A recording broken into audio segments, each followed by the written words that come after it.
High news से राहुल शर्मा के साथ। आज हम आपकी मुलाकात कराएंगे अनुज भारती जी से, जो अपने पापा के साथ चुनाव प्रचार कर रहे हैं। देखेंगे ये दतिया इतनी हॉट सीट बनी हुई है, यहाँ कल ही अमित शाह जी का दौरा हुआ था। अगली 15 तारीख में प्रियंका जी दतिया आ रही हैं। हम जानते हैं भैया पहली बार पापा के साथ चुनाव मैदान में है, काफ़ी जन समर्थन मिल रहा है। जो हमने बात की है, अन्य क्षेत्रों में हम जा रहे हैं, लोग काफ़ी पसंद कर रहे हैं। तो हम इनसे बात करेंगे अनुज भारती जी से। भैया आपका हाई न्यूज़ में बहुत बहुत स्वागत है। जी नमस्कार। एक तो मैं पहली बार नहीं, मैं शुरू से ही चुनाव अपने घरों में देखता आया हूँ। तो 13 में भी एक्टिव रहा, 18 में भी रहा, और 23 में तो संभवतः ऐसा है कि मैं खुद मैदान में ही हूँ। अपने जो यूथ ब्रिगेड है उसके लिए पूरी पकड़ बनाया हुआ हूँ। सब जुड़ रहे हैं मुझसे, सब चाह रहे हैं कि कोई एक ऐसा व्यक्ति आए कि जो युवाओं के लिए रोजगार दे सके। इसलिए यूथ मुझे ज़्यादा पकड़ रहे हैं या मुझे ज़्यादा अप्रोच कर रहे हैं कि भैया अगर आपके पापा जीतते हैं, हम आपके पापा को जिता रहे हैं, तो आप अपनी पापा की मदद से या अपने पापा के माध्यम से हम लोगों को रोजगार दिलाएं। क्योंकि एक युवा एक हम उम्र की परेशानियों को ज़्यादा अच्छे से जान पाता है। इसलिए आप जब चुनाव क्षेत्र में जा रहे हैं तो आपको क्या जन समर्थन मिल रहा है? देखिए, जन समर्थन इतना ज़्यादा मिल रहा है और इतना प्रेम, इतना स्नेह कर रही है जनता ये कह रही है कि इसको पापी को भगाना है। इन्होंने इतना अत्याचार, इतना दमन, इतना लोगों को पीड़ित कर दिया है अपनी दमनकारी नीतियों से कि आदमी सांस तक नहीं ले पा रहा है। लोग ये कह रहे हैं कि भैया अगर हम जरा सा अपनी एक दुकान भी खोलते हैं तो बिना इनके उद्घाटन के हम दुकान नहीं खोल पाते हैं, बिना इनके बैनर लटकाए हम दुकान नहीं चला पाते हैं। इतना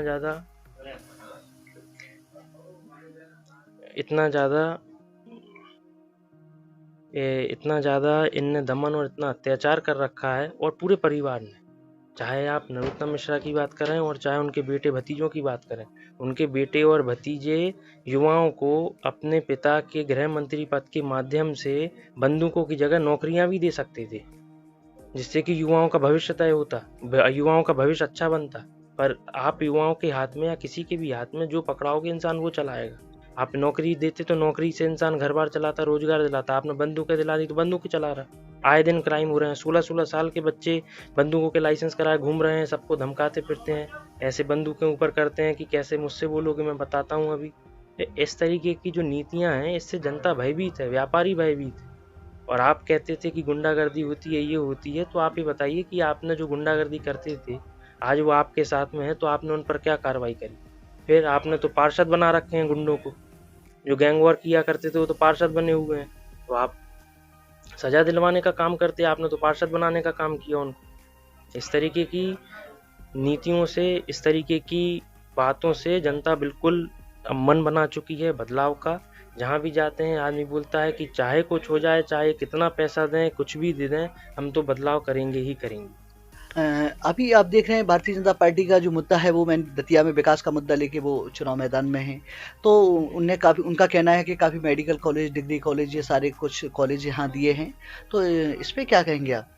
ये मेडिकल कॉलेज, डिग्री कॉलेज, ये सब विकास का जो एक बखान करते रहते हैं। नगर पालिका के चुनाव और पंचायत के चुनाव में कहाँ चले गए थे आप? नगर पालिका के चुनाव और पंचायत के चुनाव की वोटिंग से एक दिन पहले संबोधन करते या 2 दिन पहले संबोधन करते जनता को कि आप जनता विकास देखो दतिया का और फिर मतदान करो। आपने तो ऐसा कुछ नहीं किया। आपने तो कांग्रेस प्रत्याशियों को गाड़ी में बिठाल के डबरा भेजा और प्रत्याशियों के पर्चे वापस करवाए, नामांकन वापस करवाए। आपने तो जनता को वोट डालने नहीं दिया। विकास की पहली परीक्षा तो वही थी आपकी, क्यों नहीं देने दिया आपने? वो आज कहते हैं कि 70 सालों से कांग्रेस ने क्या किया है।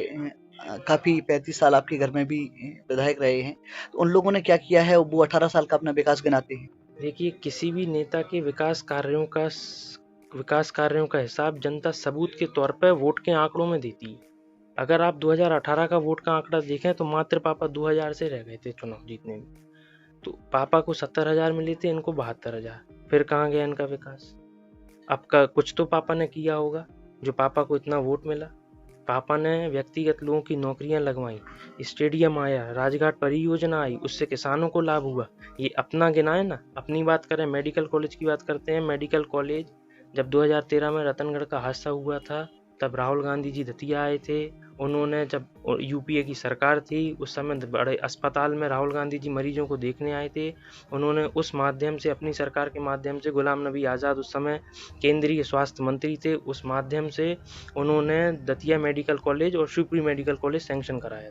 तो एक दतिया मेडिकल कॉलेज जो है एक वो यूपीए सरकार की देन। जी, एक और मुद्दा है, ऐसी लोगों में जानकारियाँ दी जा रही हैं कि 2600 करोड़ की जो एक नहर योजना निकलनी थी, वो कमलनाथ जी ने वापस ले ली है। ऐसा कुछ भी नहीं है कि 2600 करोड़। देखिए, किसी भी सरकार, आपने, जनता ने अगर चुनी थी सरकार, तो चुनी थी 5 साल के लिए, 15 महीने के लिए नहीं चुनी थी। पूरे 5 साल हो जाने देते, फिर आप हिसाब मांगते, तब जनता भी आपके साथ खड़ी होती कि यहाँ 5 साल आपने ये किया और 5 साल आपने ये नहीं किया। 15 महीने और 11 महीने, 18 साल का हिसाब आप और 11 महीने की सरकार से तुलना करना ही गलत बात है। हो ही नहीं सकती कोई तुलना। आप पूरा जनता जब अपन को दे रही है इस बार मौका, पूरे 5 साल सरकार हम आपको चला के दिखाएंगे, युवाओं का भविष्य अच्छा करके दिखाएंगे, किसानों का, गरीब का, मजदूर का, सबका, और व्यापारियों का खास करके सबसे अच्छा भविष्य तय करेंगे हम लोग और कांग्रेस सरकार। 2008 का जो आंकड़ा है उसमें 11,000 कुछ वोटों से नरोत्तम जी जीते थे, और 2013 का है यही करीब 11,000 जाता है, लेकिन अचानक से 2018 में उनका वोट बैलेंस जो है वो गिर गया और 2600 वोट से वो निकले हैं। इस बार क्या स्थिति रहेगी? इस बार उनकी स्थिति ये रहेगी कि 2600 से वो पहले जीते थे, इस बार 26,000 से वो हार रहे हैं। आप कहीं भी देखिए, वो कह रहे हैं मैं 36,000 से 36,000 से, सिर्फ इसलिए कि उनका कार्यकर्ता उनसे टूट ना जाए। कार्यकर्ता उनका खुद जानता है कि ये चुनाव हार रहा है, और जो उनके संग लगे हुए हैं, मेरी तो खुद, मैं क्षेत्र में हूँ, कई लोगों ने संपर्क साथ साथ के कहा है कि भैया इसको भगाना है इस बार। गुप्त रूप से आदमी इसलिए है क्योंकि अगर उजागर हो जाएगा तो अभी कोई केस हो जाएगा। अगर आप आचार संहिता के पहले आते तो हो सकता था, संभवतः आपको भी कहीं भय होता कहीं मुझ पर भी केस ना हो जाए आपका। ये 2 दिन बाद वोटिंग है 17 तारीख में, कल प्रियंका जी का दौरा है दतिया में, तो इससे क्या माहौल क्रिएट होगा प्रियंका जी के आने से यहाँ दतिया में? देखिए, प्रियंका गांधी जी, 1980 की बात करूं मैं तो इंदिरा गांधी जी आई थी जब मेरे दादाजी चुनाव लड़े। उस समय दादाजी को आशीर्वाद दिया था जनता ने, इंदिरा गांधी जी के माध्यम से दादाजी विजय हुए थे। अब प्रियंका गांधी जैसी शख्सियत आ रही हैं जो महिलाओं की आवाज़ उठाती हैं, जो युवाओं की आवाज़ उठाती हैं, उनके आने से दतिया में एक अलग लहर चलेगी जो कि कांग्रेस प्रत्याशी राजेंद्र भारती जी के पक्ष में पूरा काम करेगी। आप ये देख रहे हैं कि 2 दिन बाद वोटिंग है, दतिया की जनता से और मध्य प्रदेश की जनता से क्या कहना चाहेंगे? देखिए, पहले तो दतिया की जनता से मैं ये अपील करूंगा कि अपन को भय मुक्त वातावरण चाहिए है। ना तो गुंडों की गुंडागर्दी चाहिए है, ना पुलिस की गुंडागर्दी चाहिए, और ना नेताओं की गुंडागर्दी चाहिए। अपन को अगर कोई सरकार चाहिए है, अपन को कोई विधायकी चाहिए है, तो वो जनता की होनी चाहिए कि जनता जाए, अपने आराम से काम कराए। किसी अधिकारी के पास जाए तो अधिकारी उसका चुपचाप काम कर दे, अच्छे से काम कर दे, ना कि उनसे घूसखोरी का काम कराए कि घूस लो और फिर काम करो। यहाँ तो आधार कार्ड पर फोटो बदलने तक के पैसे मांग लिए जाते हैं, राशन कार्ड पर नाम चढ़वाने तक के पैसे मांग लिए जाते हैं। तो ऐसी सरकार या ऐसी विधायकी दतिया में किसी को पसंद नहीं आ रही है, और हर कोई इस बात का विरोध कर रहा है, और हर कोई चाह रहा है कि सरकार बदले और यहाँ से विधायक को भगाया जाए जो अभी वर्तमान में।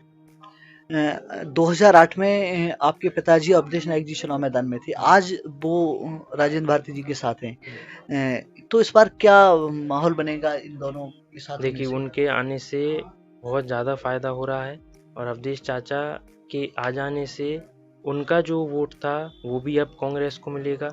और हम तो वो शुरू से कोशिश कर रहे थे, जब उनका बीजेपी में अपमान हुआ था, इन्होंने माला फेंकी थी, धक्के दिए थे और कई सारे अपशब्द कहे थे, तब से ही कोशिश थी, या तब से ही था कि चाचा साथ में आए और साथ में मिलके अपन लड़ाई लड़ें और इस भारी को भगाएं। जैसे अवधेश नायक का टिकट कटा और जैसे टिकट मिला, टिकट मिलने के बाद तत्काल ही भारतीय कांग्रेस के कार्यकर्ताओं ने पुतला फूके, इस ये सब जो हुआ दतिया में, इस पे क्या कहेंगे? देखिए, जो हो गया वो हो गया। कार्यकर्ताओं की अपना एक भावनाएं होती हैं, वो उन्होंने व्यक्त की थी। कुछ जो गलत हुआ उसके लिए पापा पहले ही माफ़ी मांग चुके हैं, सब लोगों ने माफ़ी मांग ली, रात गई बात गई, सब एक हैं। आज अपन जब विजय हो रहे हैं और ये भारी को भगाया है। तो आप जब क्षेत्र में जा रहे हैं तो आपको ऐसी विकास, लोग कहते हैं कि काफी विकास हुआ है, तो आपको क्या क्या समस्याएं सामने आ रही हैं भाई, आपकी? अगर इतना ही ज़्यादा इन्होंने विकास कराया तो फिर डर किस बात का? किस बात के लिए खरीद फरोख्त करी जा रही है? किस बात के लिए ये सब करा गया कि कलेक्टर पे दबाव बनाया जा रहा है या अधिकारियों पे दबाव बनाया जा रहा है या जनता पे दबाव बनाया। विकास किया तो दबाव बनाने की जरूरत क्या है, लड़ो चुनाव। विकास किया था तो नगर पालिका की चुनाव की और पंचायत के चुनाव की क्यों ऐसी तैसी करी आपने? आप लड़ने देते इतने बड़े। अगर आप कहते हो कि मैं गृह मंत्री हूँ तो आपने पंचायत के चुनाव में आपने दखल अंदाजी करी। पंचायत के चुनाव में तो कोई पार्टी होती ही नहीं है, ना बीजेपी ना कांग्रेस। उस तक में आपने ऐसी हरकत करी है कि नहीं तुम चुनाव नहीं लड़ोगे, तुम लड़ोगे क्योंकि तुम आने वाले विधानसभा चुनाव में मेरा समर्थन करोगे, इसलिए तुम चुनाव नहीं लड़ोगे, तुम चुनाव लड़ोगे। जो मेरा समर्थन करेगा वो चुनाव लड़ेगा, बाकी कोई दूसरा चुनाव नहीं लड़ेगा। नगर पालिका के चुनाव में 7-7 वार्ड आपको निर्विरोध कराने की जरूरत क्या पड़ी? आप जाइए जनता से पूछिए, जनता बताएगी आपको कि नगर पालिका के ऑफ कैमरा बताएगी, ऑन कैमरा नहीं बताएगी। ऑफ कैमरा जनता आपको खुद बता देगी कि आप जनता को वोट डालने ही नहीं दिया गया। जो भाजपा के प्रत्याशी थे उन्होंने भगाया प्रशासन की वजह से कि तुम्हारा तो वोट डल गया, जाओ घर बैठो, हमने खुद ही डाल लिया तुम्हारा वोट। कल प्रियंका गांधी जी आ रही हैं, तो यहाँ आप कांग्रेस में कोई यहाँ के बड़े चेहरे को शामिल करा रहे हैं क्या? अब ये तो कल आपको पता चलेगा समय के साथ कि कौन हो रहा है, क्योंकि अगर अपन उजागर कर देंगे तो आज फिर दबाव आ जाएगा सामने वालों का। ठीक है, तो कोई अपने मन की बात तो यही है ना कि कोई कुछ बोल भी नहीं पाता है। मैं यहाँ 2 सालों से हूँ। 2 सालों से मैं जब गया तो लोगों ने मुझसे एक ही बात कही कि भैया हम सब साथ में हैं और इसको बिल्कुल भगाना है, पर हम उजागर नहीं हो सकते। हर किसी की अपनी एक क्षमता होती है कि इंसान एक क्षमता तक लड़ सकता है। आम आदमी अपनी रोजी रोटी संभालेगा कि ऐसे पापी से लड़ेगा। उस पापी से लड़ने के लिए लोगों ने पापा को मजबूत माध्यम माना, उनको मजबूत करेंगे, लोग पापा को मजबूत करेंगे और अपन इसको अब भगा रहे हैं। जैसे जनता का समर्थन आपको मिलता है, आप विधायक बनती हो, दतिया में कौन से आयाम विकास की स्थापित करेंगे आप? देखिए, कमलनाथ जी आए थे, उन्होंने कहा था यहाँ उद्योग सबसे पहले दतिया में अगर कुछ होगा तो दतिया में सबसे पहले होगा कि युवाओं के लिए फैक्ट्री लगेगी। युवाओं के लिए रोजगार की व्यवस्था जरूरी है, नहीं तो यहाँ का भी युवा नशे में है, बंदूकों के लाइसेंसों में उलझा हुआ है। इन सब चीज़ों से ऊपर उठा के अपन को रोजगार कराना है और शिक्षा पर बहुत ज़्यादा जोर देना है कि जिससे कि युवा अपना एक भविष्य तय कर पाए। ज़माना पहले के समय पे घर में बड़े बुजुर्गों की सुनी जाती, आज युवा आबादी ज़्यादा है इसलिए युवाओं की सुनी जाती है। और अगर घर का युवा कोई भी नशा और बंदूक में उलझा रहेगा तो सोचिए कि वो अपने घर को किस दिशा में ले जा रहा है, कोई दिशा ही नहीं है उसके पास। तो इसलिए ज़रूरत है कि युवाओं को रोजगार दें, युवाओं को एक अच्छी दिशा दें जिससे कि वो अपने घर बार, अपने माँ बाप को, अपने समाज को संभाल सकें और वो खुद एक दिशा दे पाए। आप ये कि युवा हैं और आप इस चुनाव मैदान में आए हैं, पापा का बराबर से साथ दे रहे हैं, तो क्या आप इसी तरीके से आप कंटिन्यू राजनीति में रहेंगे? अब ये समय की बात है, कोशिश करेंगे कि पापा के माध्यम से मैं युवाओं को, दतिया की जनता को अच्छे से अच्छा दे पाऊँ। जो मुझसे बन पड़ेगा मैं वो अच्छा करूँगा दतिया की जनता के लिए पापा के माध्यम से। और बाकी आगे कंटिन्यू करने की बात है तो समय की बात है, ऐसा क्या हो। तो 17 तारीख को मतदान है, तो दतिया में क्या कहेंगे आप? दतिया की जनता से कोई अपील करना चाहेंगे? दतिया की जनता से मेरी एक ही अपील है कि अपने दतिया में जो सौहार्द था, जो स्नेह था पहले, कि कोई भी व्यक्ति किसी भी पार्टी का हो पर मिलजुल कर सकते थे, किसी पार्टी का झंडा लगा सकते थे, किसी भी पार्टी का समर्थन और विरोध कर सकते थे, फिर भी संबंध बाकायदा वैसे ही थे जैसे राजनीतिक। दतिया में 2008 से पहले राजनीतिक मंच पे आरोप और विरोध और आरोप चलते थे। मंच से नीचे सब अपने सगे, चाचा, भतीजे, ताऊजी, सब भाई बहन सब ऐसे थे। अब कार्यकर्ता ही कार्यकर्ता से लड़ रहा है, आपस में उलझा दिया गया। तो मैं दतिया की जनता से एक कहूँगा कि अपन को भय मुक्त वातावरण बनाना है और युवाओं को रोजगार दिलाना है। ये बंदूकों के लाइसेंस में जो उलझे हुए हैं उनको बंद करना है और अपन को दतिया को एक नई दिशा और अच्छी दिशा में आगे बढ़ाना है। उसके लिए मैं दतिया की जनता से विनती करता हूं कि आप हम सभी लोगों को, कांग्रेस प्रत्याशी को आप समर्थन दें जिससे कि आप एक नई दिशा की ओर और अच्छी दिशा की ओर बढ़ सकें। ये थे हमारे साथ अनुज भारती जी, जो हम उनसे बात कर रहे थे। उनने काफ़ी बातों पे हमसे बात की। अब हम हाई न्यूज़ से किसी अन्य नेता या किसी अन्य अधिकारी से बात करेंगे। नमस्कार, राहुल शर्मा के साथ राहुल भार्गव।